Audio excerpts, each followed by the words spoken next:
we have invested in perfecting our national mandate of self-government.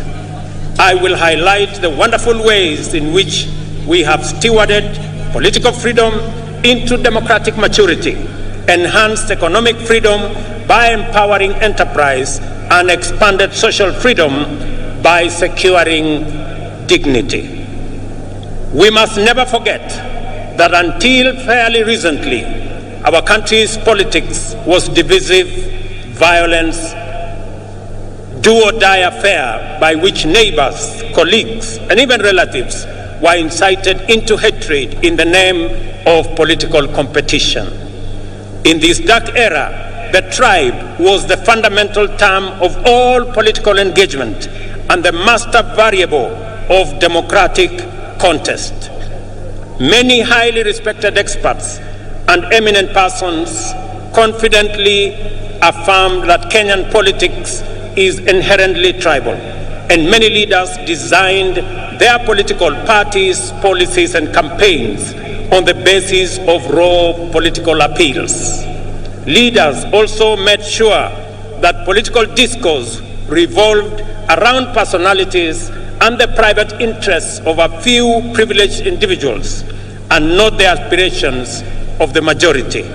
Some used political parties as political vehicles to access the high table where important decisions were made and exploited their ethnic constituencies to negotiate a bigger share of public resources as well as positions of power and privilege in the service of private ends.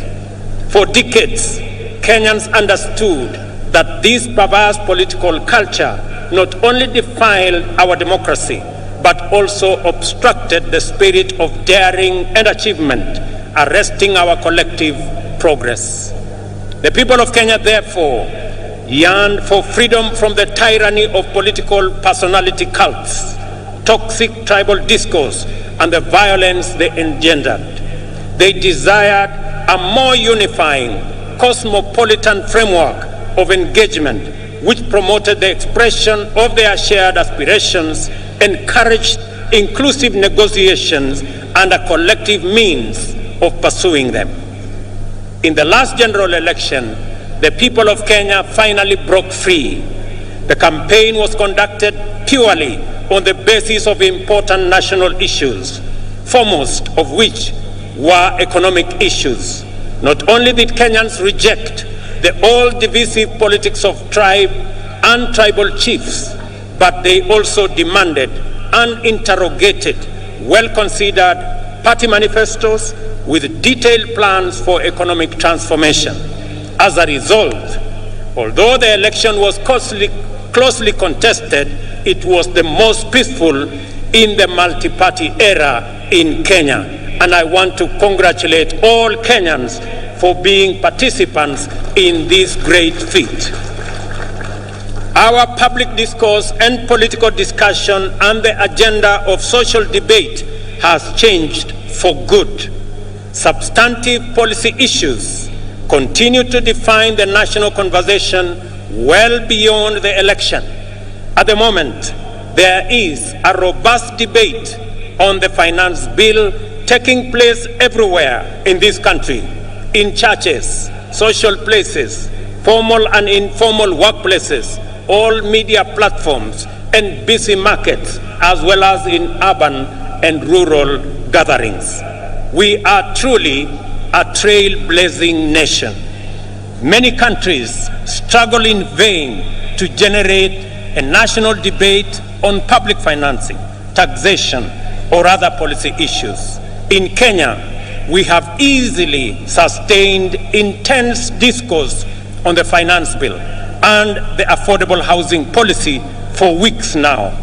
The debate has remained issue-oriented, and there is no hint of divisive ethnic rhetoric at all.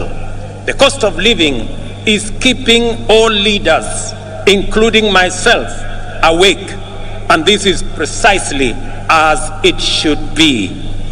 Superficially, the intense national debate on housing is not about whether it is a tax or a contribution. The attention sharply focused on the housing contributions is an implicit expression of ownership. People desire better information and stronger assurance regarding the custody, security, investment, and return on their money. That is phenomenal. People are interested. How will their money be? Will it be safe? Will it be stolen? How is it going to benefit them? And how are they going to get a fair return for their contribution? I want to assure the people of Kenya that those questions will be answered. More encouragingly, the discourse on public finances and housing fund has opened our eyes to our emergence as a stakeholder republic. Kenyans today, more than ever, are fully involved citizens in shaping public policies and making institutions accountable in the manner in which they run national affairs. This is the vision of Madaraka expressed in the first article of our Constitution. All sovereign power belongs to the people of Kenya.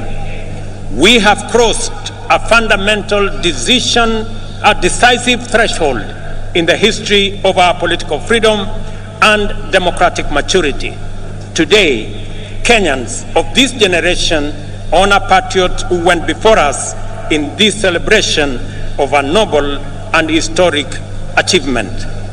Kenya also set a new high in election management by deploying a secure, freely accessible public portal which accurately and faithfully relayed vote tallies in the last election, enabling Kenyans and indeed anyone else to compare and verify tallies and ascertain results. This enabled the IEBC to credibly declare and certify the winners of elections and to establish before court, in response to petition by dissatisfied candidates, that the elections met the constitutional threshold as simple, accurate, verifiable, secure, accountable, and transparent. In fact, the openness and credibility of the 2022 election are affirmed by the fewer petitions filed, 124 petitions compared to 303 petitions in 2017. The economy was the most important issue on which the last election was canvassed. The people of Kenya, in their multitudes, made their voices heard, their ideas clear, and their desires known. From Busia to Banisa, Lokichogio to Lamu, Magadi to Moyale, Mandera to Migori, and everywhere in between, the people said they wanted to transform our economic system, democratize opportunity, enhance inclusion, and reduce exploitation.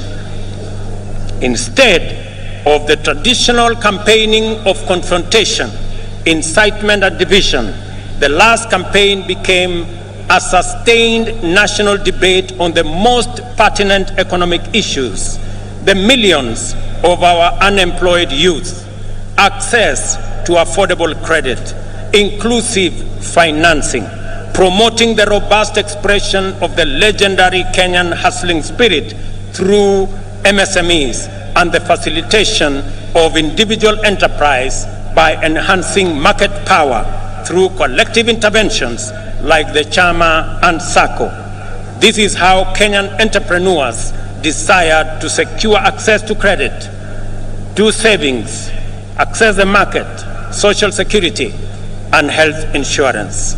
By paying attention to their aspirations, we established that Kenyan entrepreneurs desire to pursue success through enterprise, which makes positive measures to ensure that no one is left behind or no one is exploited. It is an enterprise culture which encourages the pursuit of individual aspirations through collective systems, which empower every person to succeed within the context of a thriving community. In the course of consultations with Kenyans at the grassroots throughout the country, we identified a number of barriers to effective realization of their economic well-being. The first was the bureaucracy in regulation and compliance, including tax administration. Second, the extreme informality of most enterprises, which effectively relegated them to the margins of empowerment, facilitation, or even recognition as lawful undertakings. Third, was the misconception around expanding the national tax base. Is it about people paying more or more people paying? The answer lies in empowering more Kenyans to enter the taxable income category through intentional effort to create millions of new jobs and millions of new taxpayers in due course. Fourth, a huge number of Kenyans, about 10 million, had either been blacklisted by the credit